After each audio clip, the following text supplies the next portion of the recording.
ایک پیدائشی معذور بچہ جو حالات سے تنگ آ کر 10 سال کی عمر میں خودکشی کرنے جاتا ہے، کیسے ایک مصنف اور موٹیویشنل اسپیکر بنا۔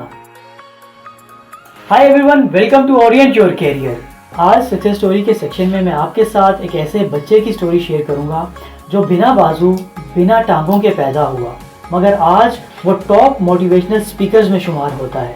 جی، میں بات کر رہا ہوں نک ویچک کی، جو 1982 آسٹریلیا میں پیدا ہوا۔ بنا بازو بنا ٹانگیں اور لوگوں کا برا رویہ اسے یہ سوچنے پر مجبور کرتا کہ میں ایسا کیوں ہوں، اور اگر میں ایسا ہوں تو کیا میری کوئی اہمیت نہیں۔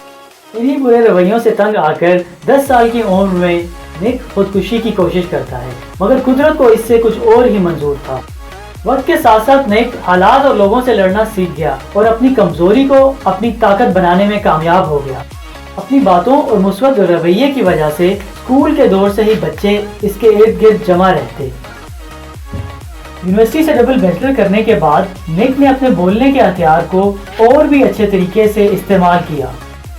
آسٹریلیا سے کیلیفورنیا شفٹ ہونے کے بعد لائف وداؤٹ لمٹ کے نام سے نان پروفٹ آرگنائزیشن کھولی اور ایٹیٹیوڈ از الٹیٹیوڈ کے نام سے موٹیویشنل اسپیکنگ کمپنی کھولی۔ آج نک لوگوں کو کامیابی، اچھائی اور ترقی کا پیغام دینے کے لیے 57 کنٹریز اور تقریباً 40 کروڑ لوگوں کو موٹیویشنل اسپیچز ڈیلیور کر چکے ہیں۔ انہوں نے بہت سی کتابیں لکھی جن میں life without limits, love with limits, stand strong, limitless, unstoppable, جسے سب سے زیادہ بکنے والی کتاب کا اعزاز حاصل ہے۔ ان کی کتابیں تقریباً 30 زبانوں میں ٹرانسلیٹ ہو چکی ہیں۔ 2012 میں نک نے شادی کی اور ان کے 2 بیٹے بھی ہیں۔